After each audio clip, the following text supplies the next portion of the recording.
You do the thing, and you hope it works. You never know. Oh my goodness, you never know. Oh, there we go. We are live. Grrrrr. Greetings, humans. Greetings, and welcome back to another fun-filled episode. Bear here, 220. Who else would it be?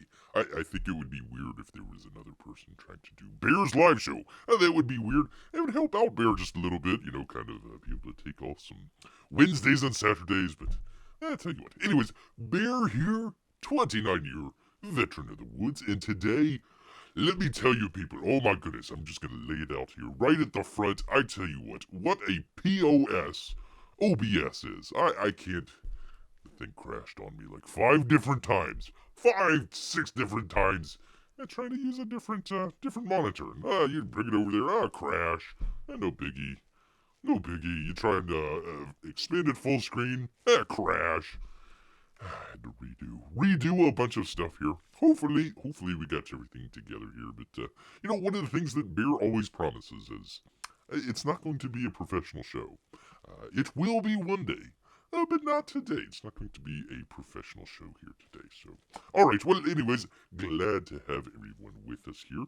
I hope you've enjoyed the box open that we did the other day. Actually, we did it on well, we were gonna try and do it on Saturday, and then we ended up doing it on Sunday. I tell you what, the weather. Bear in the weather, trying to figure it out. Actually, it's I got some bad weather here today here already, so you never know. That's why Bear is in the cave here today. He was gonna try and do something outdoors, but no, not in the woods today. Some other time. Alright, anyways, a long explanation, very short. Anyways, glad to have everybody here. We're just going to, I tell you what, we've done enough gibbering and jabbering here at the very beginning, so let's just go ahead and get right on into it. I tell you what, people, I mean, you know that they were going to do it. They were going to do it one of these days. I'm sorry, people. Bear has to report. Bear has to be the one to bring it to you. You knew that they were going to do it, and they finally did it. I tell you what,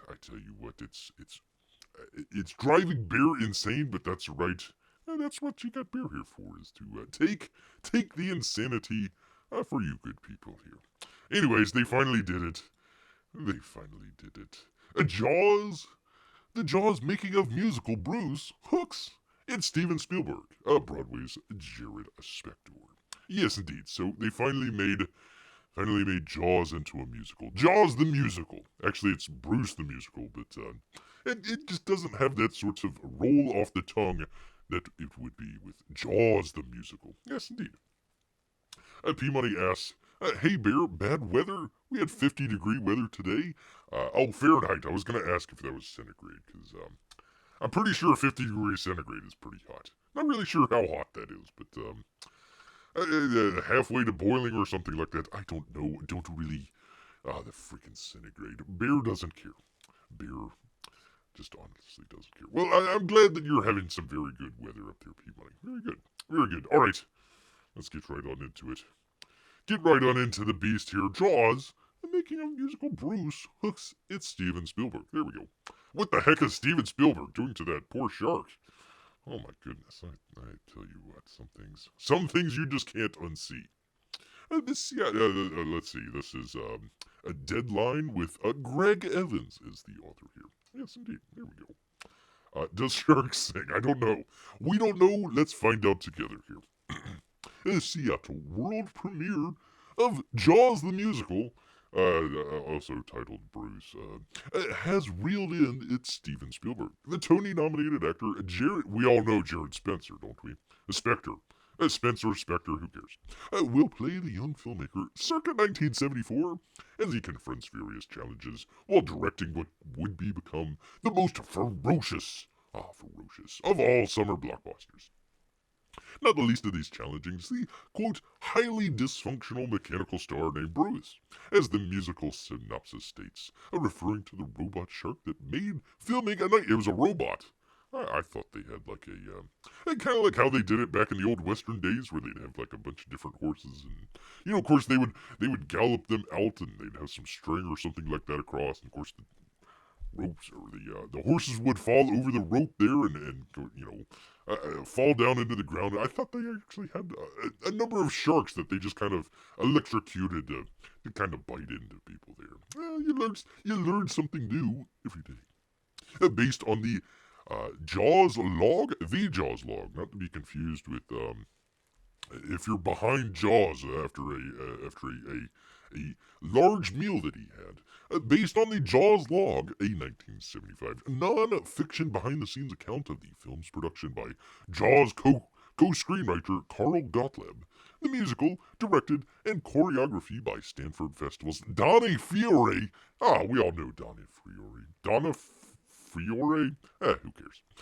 Begins previews at Seattle Reps Bradley Wright Theater on May 27th. So get your tickets now, people. With opening night set for June 8th.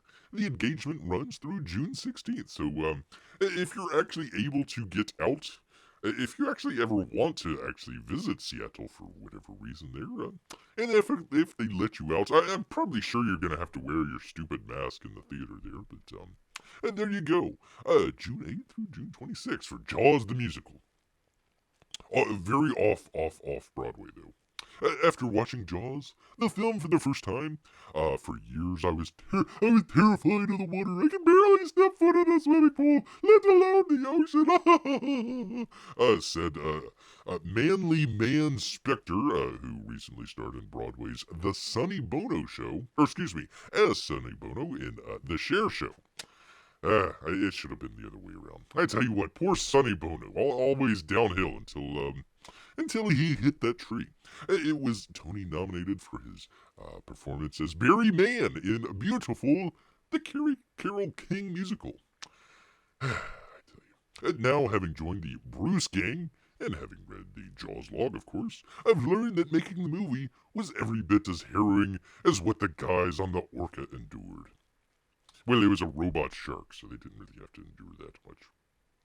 It's a real honor to portray, perhaps, the foremost genius in all of filmmaking. Oh man, he's laying it on a little thick there. I continued, I'm so excited to work with Donna Fiore and the whole Bruce team, the whole Jaws the musical team, to help this story about the group of brilliant artists who stared down every obstacle imaginable to somehow emerge with this genre-defying master. That's just laying it on pretty thick. I just hope Mr. Spielberg doesn't mind that his singing voice sounds awful. I'm sure it does sound awful. His singing voice sounds awful a lot like my own. Yeah, there you go. I would assume. One would assume. Also announced today was the musical's full creative team. Say it with me, people. In addition to music by Richard Obercracker, books and lyric by Robert Taylor, and Obercracker, Oberraker? I don't know how you pronounce it. Whatever.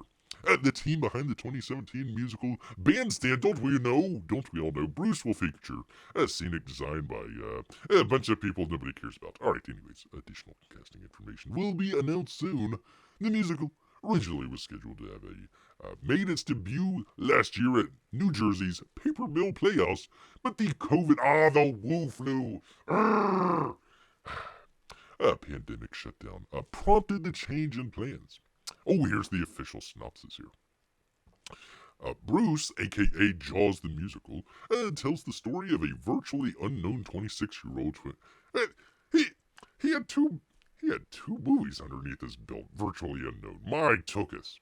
26-year-old Steven Spielberg in 1974, as he sets out to film an adaptation of a best-selling novel, while invading, much like the Russians, invading a sleeping fishing town off of Cape Cod to shoot on the open ocean. He faced several challenges, including weather, water, hostile locals, oh my goodness, an exploding budget, endless delays, and a highly dysfunctional mechanical star named Bruce, to bring his vision to life in what proved to be one of the biggest success stories in film history. Yes, indeed.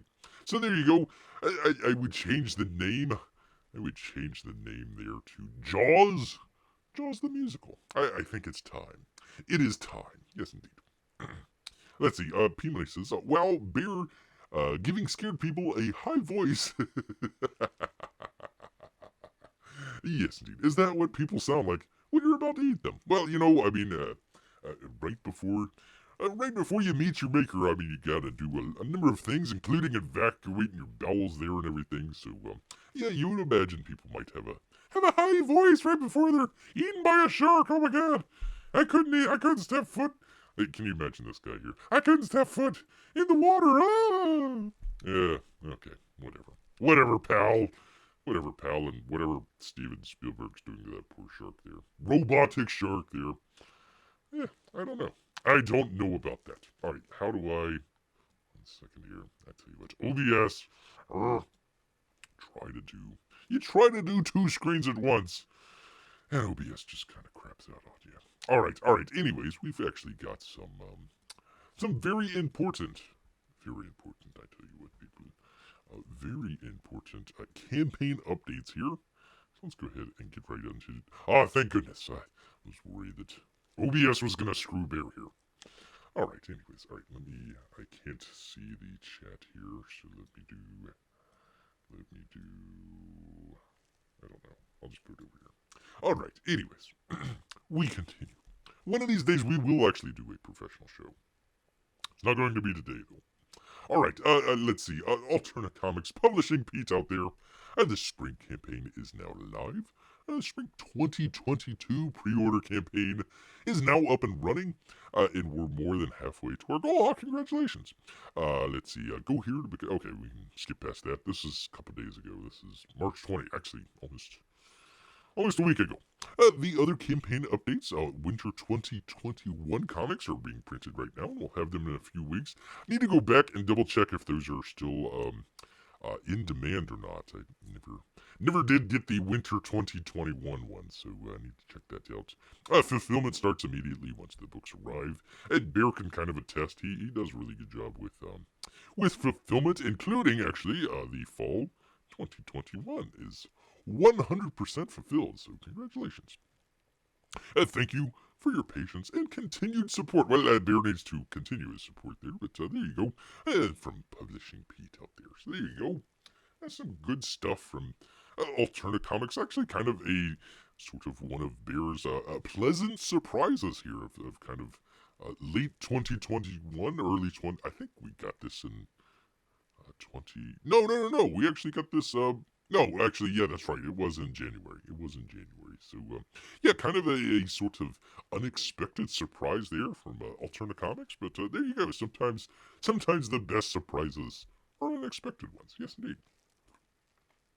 Oh, that's hot. Oh, for crying out loud. You microwave it and it gets too hot. All right, next one. The next one here. Let's click off of that and go to a good campaigner out there as well.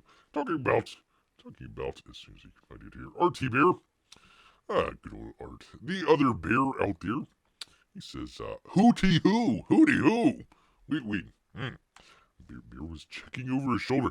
Art, we don't say hooty hoo unless you see cops. Or maybe, Fish and Wildlife. In that case, yes, hooty hoo when you see cops. Not when you hit 100K, but that's alright. Well, let's... I'm sure Art probably first heard that in the caveman days back, several centuries in the past there. So, anyways, let's get to it. It says, thank you. Yes, indeed. He says it 3 times. So, we really mean it. This update is a huge shout out. Thanks to everyone for their support of our black and white characters. We know you are going to love the finale and epilogue to the origin of Black and White Man vs. Machine. So it's a finale and an epilogue to the origin. By unlocking the 100K stretch goal, congratulations, Art. Everyone is going to receive an awesome soft enamel B&W Gunsy pin. One thing Bear hates is guns. And tape, too. We're always on the lookout for new, different, and exciting stretch goal goodies that we can pass on to you guys, for your support of our work. I think I was supposed to say you guys, but maybe he's in like northern New Jersey or something. You guys, hey, you guys out there, forget about it. A pizza pie. It's a spicy meatball. That's all Bear knows about that. So, anyways, so there you go. There's a look. A look at that. Very neat. Very neat. And he says we also actually I've got that here. Bring that up. Bring it up for you good people here. He says we've just added a new artwork original tier. So there you go. Bear actually didn't get to check out and see if that was taken or not. But if you want a original piece of art from the great RT Bear, you can go ahead and check it out. I'm gonna expand this out just a little bit so people can see it here. So there you go. Some guy getting blasted there. Maybe a lady. Not really sure. We won't judge. Actually, it does look like a chick there. I suppose a bulletproof vest there that has some ample bosom there. There you go. So there you go. There's some nice stuff there from the great RT Bear. So there you go. There's your black and white. Reed Blackett and let's see, was it Whitney Sung? Whitney Sung. There you go, as white there. There you go. Very cool. Let's see, P-Money says, RT Bear, well, I remember when he first campaigned black and white years ago, he could get like 50K. Good for him for doubling that. Yeah, one of Bear's kind of original. I mean, we got actually Bear's first video was the trying to remember the Oodles of Doodles book. So yeah, Bear's actually been a very early Comicsgate supporter of art there. So yeah, I'm glad that he's able to do that. We can kind of go through some of the reasons why that was able to do that. But yeah, he found his footing. I think probably the main reason was the first one kind of took a while. It was originally just going to be kind of a sort of a re-release, I guess. Maybe a little bit of a sort of a quick remaster, and then I think he just got into the process. Him and Tug. I kind of wish that Tug would be a part of this. Taylor Grosso. Is it Tag? Tag. Tug is the other guy. But Tag. Taylor Grosso. I wish he was actually part of this. I think there was, whenever he moved or something like that, there were some issues there. But yeah, I think it just kind of took a little bit of time and everything. So on this one, he kind of, number one, had a lot of great approving customers like Bear here. And number two, I think just being more active and more vocal, not only on his own channel, but some of the other channels there as well. So, was kind of able to get the word out a little bit more there. So, yeah, I mean, I tell you what, great for him and good for him for doubling, like P-Money says, doubling his amount there. So there you go.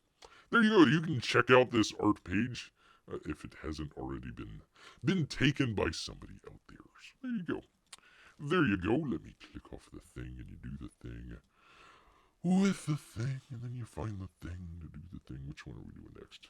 Oh, that's right. That's right. The other great out there. If you can find it here. I'm sorry, people. There we go. Aaron Lepresti with Wraith of God. He's got a t-shirt out here for people. So, we can check it out. Hey, everyone. Hey. We did it 3 times there. Hey, everyone. We finally have Wraith of God t-shirts to offer on the campaign. These are the highest quality 50-50 blend shirts we can get, along with a great multicolored design. Amazingly, we've been able to keep the price under $30. Congratulations, that's actually pretty good.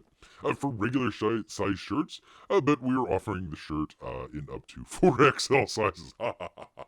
Just Bear size. There you go. You got to know your audience out there for it. I think RT Bear was also offering some 4 or even 5XL shirts for his campaign. The shirts are available now. There you go. There's a look at the shirt. Are available now as a regular perk. These shirts will be shipped separately from the books in this campaign. Sorry about that, but they won't be able to fit. Actually, I don't. Bear doesn't mind about that. A lot of times something happens in the campaigns where they're being shipped out, they're being fulfilled and everything, and sometimes like it's one thing that's holding it back. So for Bear, a little while ago it was Cyber Frog. We were all waiting on the ash cans. Everybody else was getting their books, and it took like 6 or 8 months for everybody else to get their ash cans. So I think that's a really good idea. You wouldn't want to hold up the book just based on the shirts there, plus shipping as well. There, I mean, there's other things to consider, but yeah, no, that's a great, nothing to be sorry about there. I think that's a good idea. Let's see. He says they won't be able to fit in the book packaging. Yeah, yeah, there we go. So these are not limited edition shirts, but this print run will only be available through mid to late April. I'm sorry, I get a little confused with the it going from bold to not bold to bold again. It throws Beer off. Let's see. They will only be available through mid to late April when the graphic novel goes to the printer. Right now, I'm working on pages 68 on the 78-page graphic novel, so it won't be long until completion in the closing of this campaign. Thank you all for your continued support of this exciting campaign. And he had actually another update following along with it. Trying to remember what it said, but basically, I think it was repeating a little bit of this. He kind of, I think it was just letting people know that it was separate on the campaign. It wasn't part of any campaign, an additional tier or anything like that. So, anyways, there we go. Neat little shirt. Of course, the horse is riding on a ground of skulls there. So there you go. There you go. Poor people. I tell you what, poor people. Kind of reminds me of like the Terminator. Whenever they were in the far future, there, it'd have the Terminators and the Arnold Schwarzenegger skeleton thingy was, walking the destroyed remnants of Los Angeles and stepping on the human skulls that were left behind there. So there you go, taking a little inspiration there. Very cool. Very cool. So you can check out your extra large shirt there, if you so desire. All right, let me do the next thing here. Where is it here? Let's see. Did I have a? Oh no, that was for Titan. Never mind. Never mind, because we actually have an update here from one of our another great artist out here, talking about Gary Shipman. He's got 100% fulfilled a Titan Mouse color comic. Yeah, try saying that 3 times. Let me take a drink. Gotta take a drink before you read that 3 times fast. The Titan Mouse color comic issue number 1 is 100% fulfilled. Hi everyone, I'm happy to say that the Titan Mouse color comic issue number 1 is 100% fulfilled. So there you go, pretty cool, pretty neat. There he goes. He shows all his pages there. Very cool. Very cool. And he also had, let me go back to it. I jumped out of it real quick here. Where did it go? Gosh darn it. Anyways, he had another page that he had. Where'd it go? Oh, there it is. He had another page that he was showing here. Let's see. We're now working on Titan Mouse of Might issue number 2 in color. The first batch of colored pages are in from last week, and they're coming along nicely. Keep your eyes peeled for the next Indiegogo campaign. Here is a peek. So there you go. It's a little the resolution's a little small on there, so some of the stuff's a little bit blocky when you kind of expand it out here. But yeah, one of the things, it really kind of surprised Bear. I gotta say, thought that Titan was a really good book just in black and white. So had really no expectations for the colored book whatsoever, other than it just being a little bit different or something like that. But excuse me. I tell you what, it looked really good. Some really great coloring. He also added I suppose like a little bit of a background sort of look to some of the pages there. So just for example, let me bring it up here. Let me find it here. So Bear actually got this page here from Gary on the original book, the original campaign that he had there. So they had this as, what is it, page 11. I think it came out something different. I think it was like page 14 in the actual book. Anyways, what he did was he kind of separated some of these panels. So the big one where Titan is holding on to the fan there, rank, was actually separated and put onto a separate page there. So he actually did a little bit of I guess editing, or a little bit of playing around with some of the panels there on the new color book, and it looks really good. It looks really nice. So very cool. I'm glad that Bear still has the original art here, but yeah, very cool. Uh, was very much kind of surprised at how good it looks. So good job out there, Gary. Good job out there. It's looking good. So very much looking forward to trying to remember. I didn't read the book because Bear's read it already, so I'm not sure if it was. They divided Titan, the original book, up into kind of three different, I would call, issues or chapters.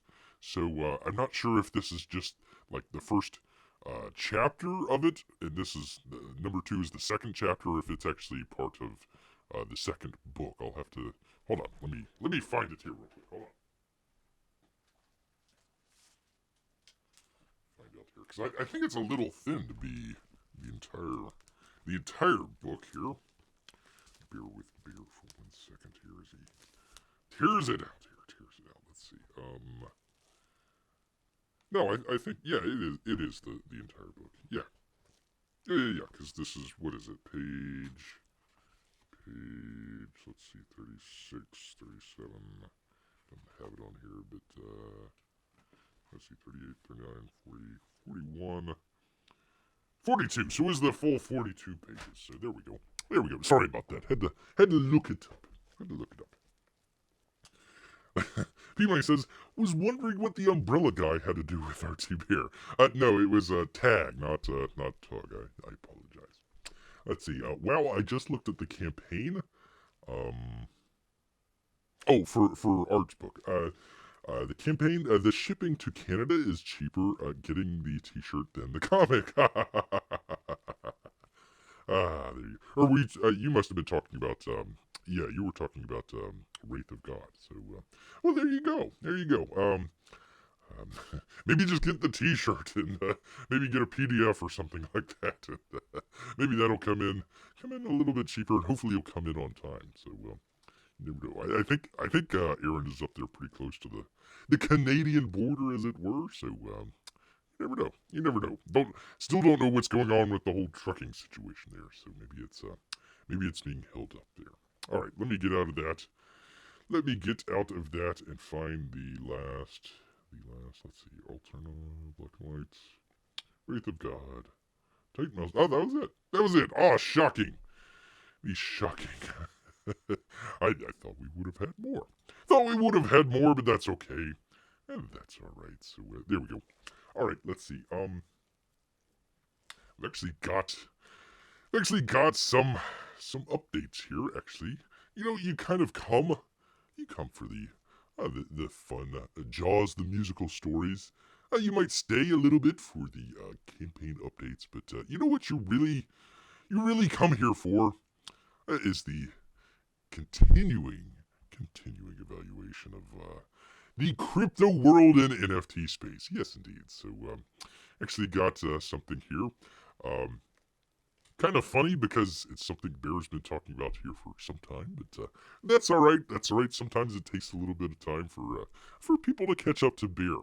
What we try to say here is you don't watch the show just to see what's going on. Come to the show to see what's going to go on. So let's get right on into it. Some fun and games with the NFTs. Let me grab a drink here first. Ah, there we go. Some good water. Not as hot. Not as hot as it was before. All right. The goal of crypto is not to play games with $1,000,000 pictures of monkeys. The Ethereum founder takes a shot at the Bored Ape Yacht Club. Yes, indeed. And non-fungible tokens have risen. Oh, by the way, it is, who are these people? Let's see, Benzinga Benzinga with Chris. Chris. I'm just gonna call him Chris there. By the way, this is the Ethereum co-founder there. There you go. Interesting looking fella there. Let's see. Non-fungible tokens have risen in interest and value over the last year, with Bored Ape Yacht Club among the most popular and valuable collections. That kind of depends on your definition of value there, I suppose. The rise of NFTs have led to a rise in Ethereum's price and I wouldn't say use cases, but definitely price. The Ethereum co-founder, Vitinka Buterin, the guy that has the purse with him, was interviewed by Time in a cover story labeling him the Prince of Crypto. How would you like to have that title? Very interesting. In the interview, Buterin says there are increasing dangers with cryptocurrency, including over-eager investors and soaring transaction fees. What? No.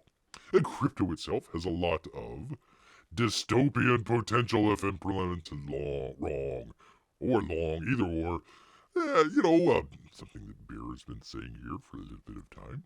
The Ethereum co-founder went on to take an apparent shot, at Bored Ape Yacht Club, an NFT collection that was minted on Ethereum blockchain in April of 2021, so a little less than a year ago.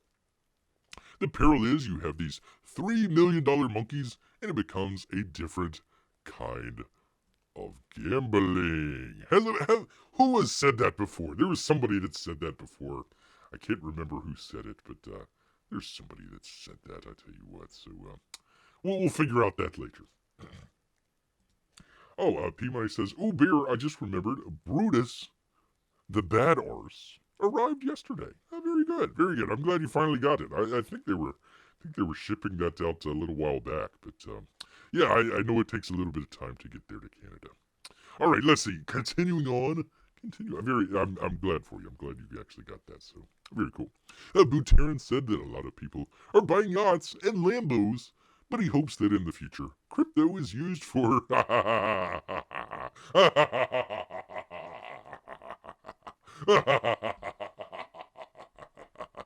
oh boy. The utopians out there. Fair voting systems. Urban planning. And universal basic income. The utopian comes out here. Very cool. Very cool. I'll show your cards there. If we don't exercise our voice, the only thing that gets built are the things that are immediately profitable. Like, for some reason, JPEG monkeys that you can right-click on and save yourself and not have to pay a single penny. Or Ethereum, as it were. Buterin, who has openly supported Ukraine during the invasion of the country by evil Russian neighbor Russia, highlighted the amount of money raised for the country through crypto, while once again mentioning Bored Apes. Also the amount that Russian individuals have taken out of the country through crypto. But that's a whole other side of it.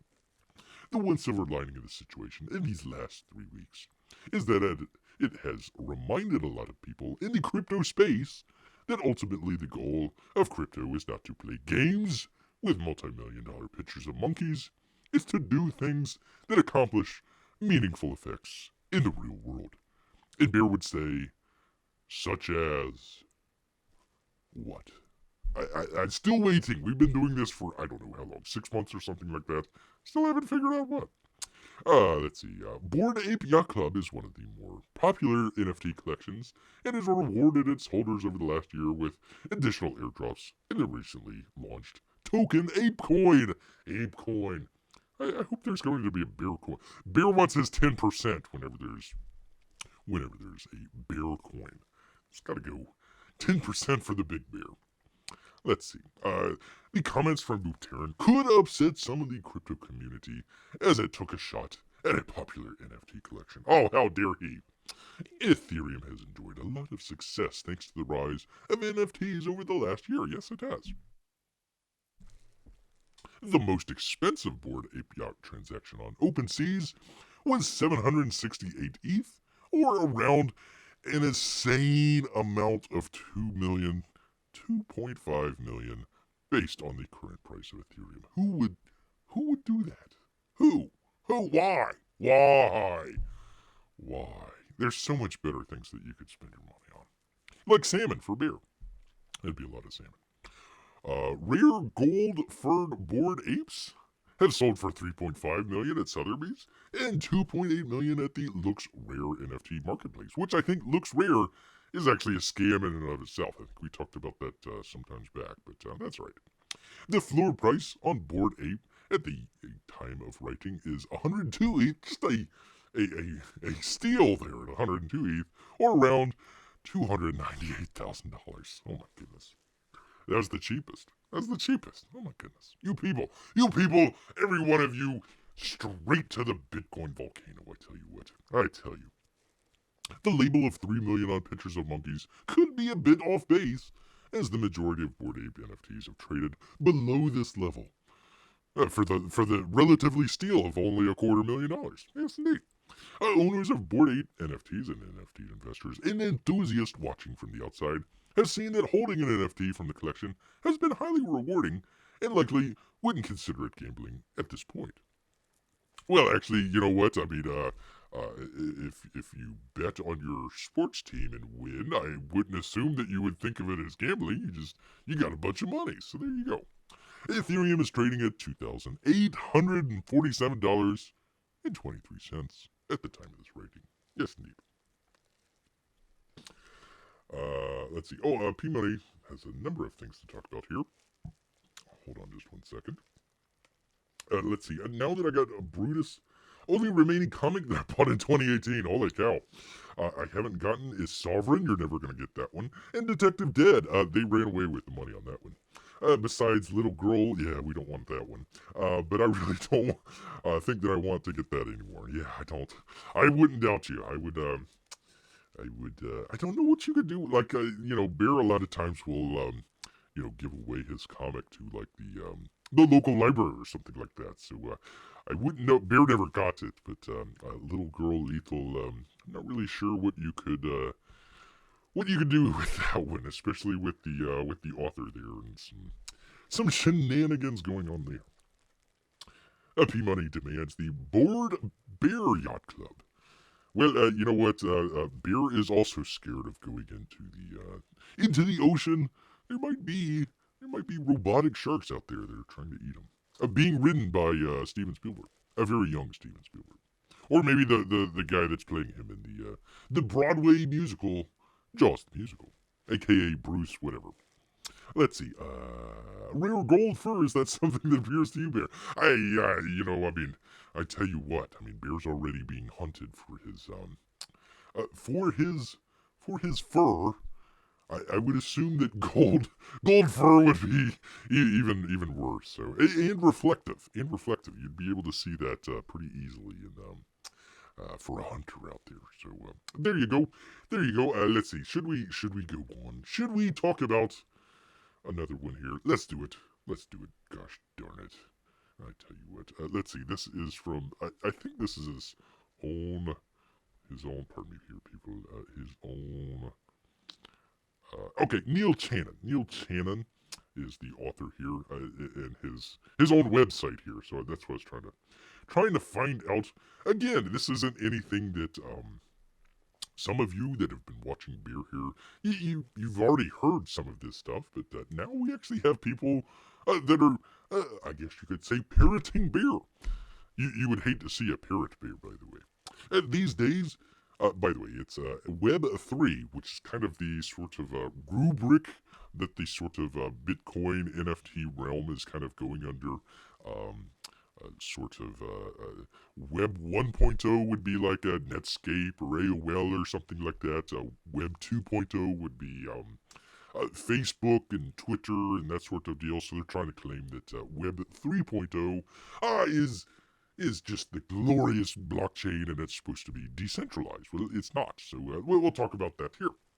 These days, an app is decentralized if it uses the blockchain. As you probably already know, this is part of the so-called Web 3, or Web 3.0, which hopes to be the next version of the internet. I'm not the first person to tell you this, or Bear, and certainly not the last, but Web 3, or 3.0, is in fact centralized, just as Web 2 was. Web 3 is just a worse version of Web 2. Indeed. A lot of Web 3 platforms are in fact centralized. Now, we've talked about this before, but your wallet, MetaMask, that was one of the questions that Bear was asking Mike there. Hey, we got it all decentralized and, we can move money around the world without anybody knowing, but your wallet is centralized, so unless you're doing it peer to peer, it doesn't make sense there. So, marketplaces such as OpenSea, which can take away your NFT collection at a snap of the finger if they wanted to. APIs are all central platforms. Sure, they use a distributed database as blockchain, but before that is still a go on apps. He writes this weird, but before that, it's still a Go app on AWS, meaning it's centralized. A look at the email. While the protocol is technically decentralized, but look how big Google Workspace and Microsoft 365 is.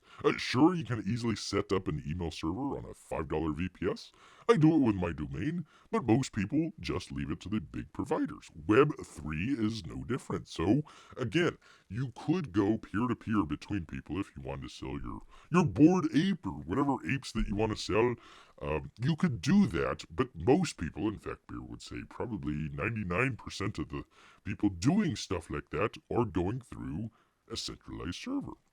All right, so he continues. Look at venture capital firm Anderson Horowitz. They have a real incentive to push Web3 into centralized monopoly platforms, making it become what it was meant to disrupt. Exactly, that's what Beer's being trying to say here.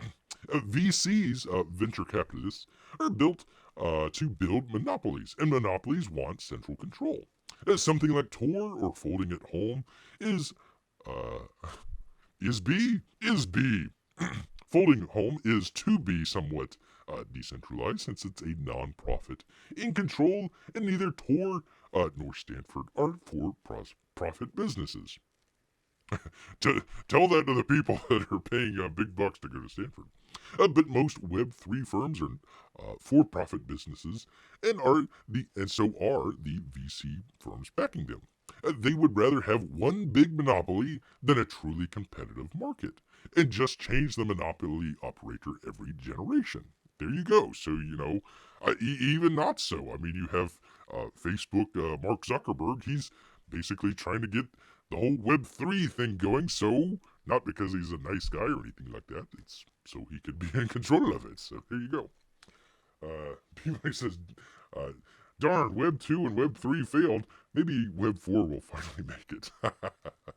We can only hope. Oh, we can only hope.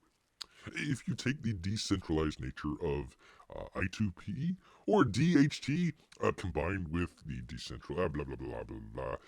Let's see. I didn't want to get too far involved in this because he gets really down into the weeds here. And it's not like these decentralized platforms will go run their own servers in a coalition center if they still want to use AWS, meaning Web 3 is centralized, if not more so, than Web 2 ever was. You can easily run NetCloud from your old PC instead of subscribing to Dropbox, for example, but you can't easily host a D app on your MacBook instead of a public blockchain. And if Web3 is decentralized, then why can, as Beers talked about before, OpenSea taking away your NFTs? So there you go. Again, it's just kind of repeating some of the stuff that Bears talked about in the past here. But yeah, it's neat that some of the people, actually people that know what they're talking about and all this sort of stuff.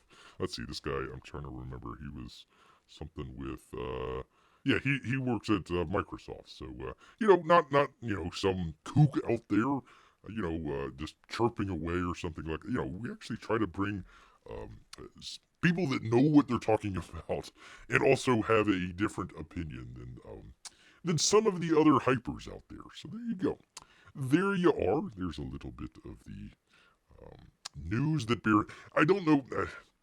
I'm kind of on the edge about the whole Disney thing here with the walkout and all that sort of stuff. I wasn't really thrilled about any of that stuff, but they did. Let me just kind of very briefly talk about. They did have a number of employees come out on the opposite side, basically saying it's none of Disney's business. They were saying he had the right idea in the original statement. Let's see, as we've seen time and time again, corporate statements do very little to change outcomes or minds. Instead, they're often weaponized by one side or the other to further divide and inflame. And from that, he basically got taken to the woodshed and, of course, groveled back.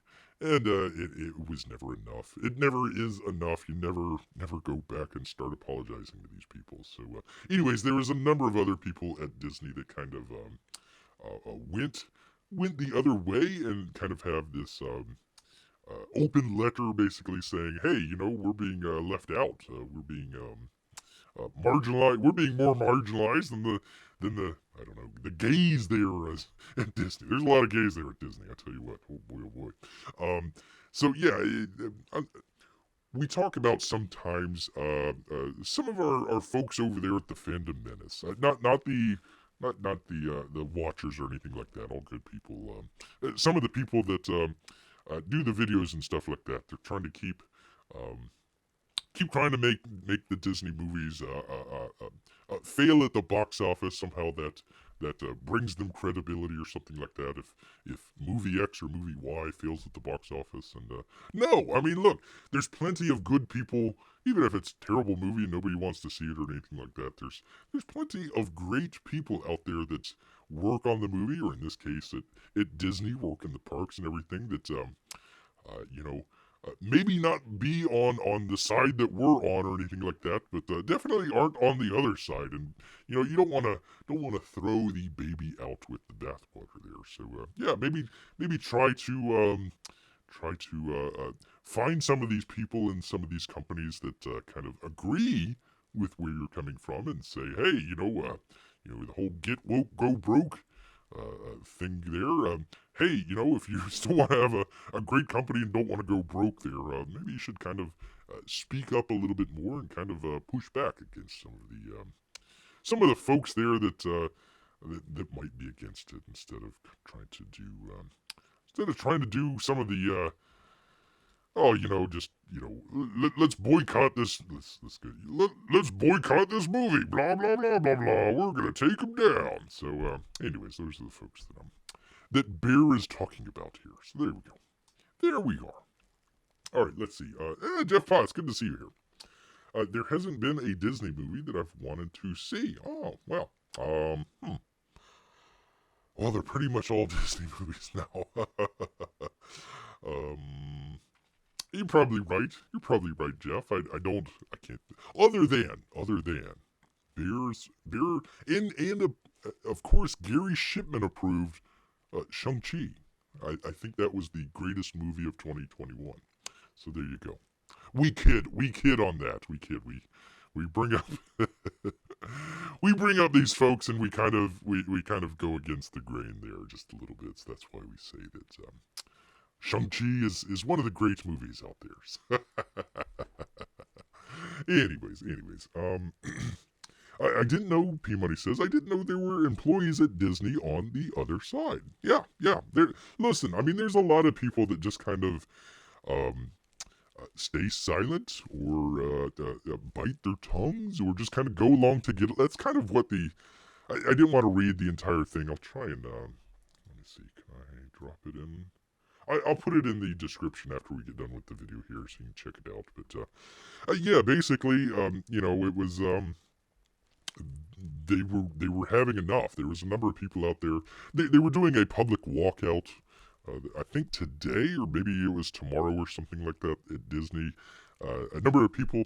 The whole thing goes back to, and I can't remember the name of the actual bill, but there was a bill here in Florida that they were going against. The Disney Corporation was going against because a number of their people there at Disney were very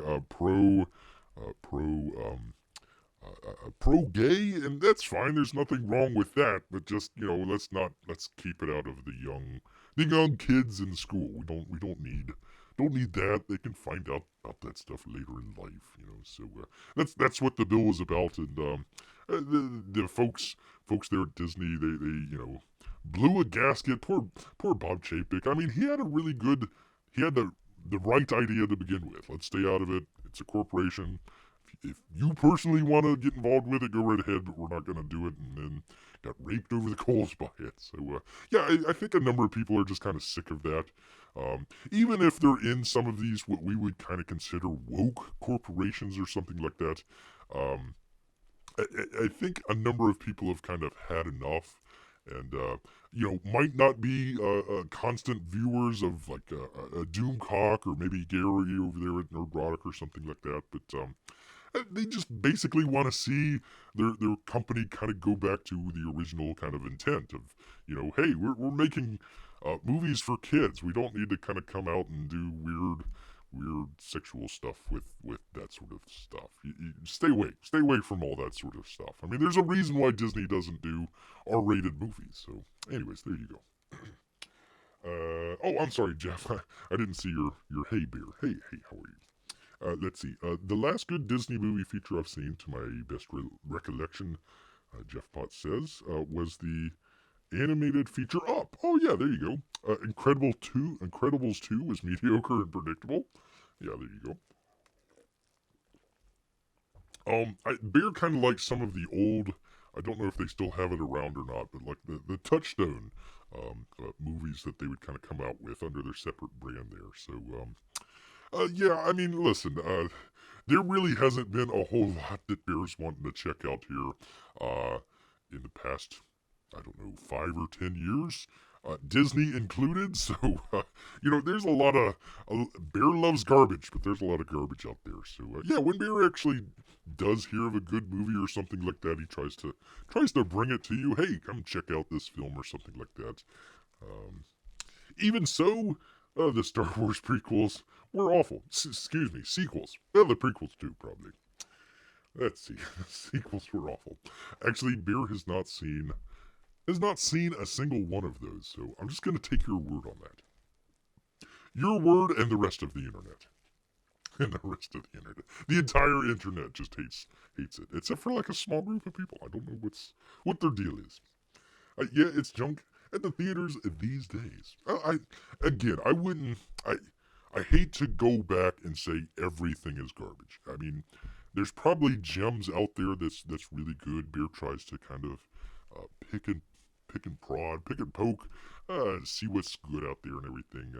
It is kind of very kind of slim picking. So I guess kind of it goes back to kind of what we do here. Whether you consider indie comics or even Comicsgate sort of deal, just supporting some of those creators. Hey, you can't find a good movie? Well, let's check out a good book from, Gary Shipman or whoever. Pick your favorite out there, as it were. Kyung Lee or whatever. Go check out the book. Not only are you helping out a great creator, you're getting some entertainment out of it as well. So, yeah, shoot, I would say some of the Comicsgate streams are more entertaining than some of the movies these days. I mean, more humor, more. They certainly listen to their fans, that sort of deal. So yeah, I would say, heck, Bear would put up one of his very unprofessional shows against any of the stuff out there nowadays. Actually, was a long story very short. Was actually watching the hockey game the other night. They actually were showing it on ABC, one of the big networks here in the States. And was watching through the commercials like, oh, that show's terrible. Oh, I've never even heard of that one. That show's still on the air? Oh, wow, okay. I hadn't seen ABC shows in probably 10 or 15 years. So there you go. There you are. Oh, Peabody says, last Disney movie I saw was Turning Red recently with my wife. I some of the Pixar movies are fine. I mean, there's nothing wrong with any of that stuff. I said to, although I haven't seen any of the recent ones here, I said to her I thought it was okay. Uh, she said, you do know it's a metaphor about women's monthly visitors, right? Right? Really? Really? Wow. Okay. I guess that what it means by turning red. Okay. Well, interesting. Beer had no idea, so there you are. There you are. There you are. My Revenant and the Tomb audiobook is coming out March 31st. Oh, very cool. Very cool, Jeff. Um, I tell you what, if you have a link that you'd like to drop, go ahead and do that. Let's see. P Money says awesome. Oh, gotta go snuggle with the dog. There we go. All right, we'll probably wrap it up here anyways here. So hey, good to see you, Jeff, and good luck. Very good luck here on the book here coming out. What would that be? Probably about a week from now, March 31st here. So there you go. There you go. The audiobook. The audiobook. So who do you have? Well, he's going here. I'd be wondering to see who he had doing the audiobook. That's pretty cool. Very cool. Very cool indeed. All right. Well, once again, everybody, got to thank everybody for swinging by and checking out the channel. You know what? We got a little bit of Broadway musical news with Jaws the musical. And we got a couple of campaign updates in there as well. And of course, we always got to talk about some NFTs out there. And the growing resentment against NFTs, and a little bit of Disney talk as well. I hadn't really planned on talking too much about that, but there you go. Very much. So we do appreciate you. Thank you, P Money. You take care as well. You know what? All this talk about all sorts of stuff, including Jaws the musical, has made Beer hungry. So he's gonna head back into the woods. So until next time, people. Grrrr.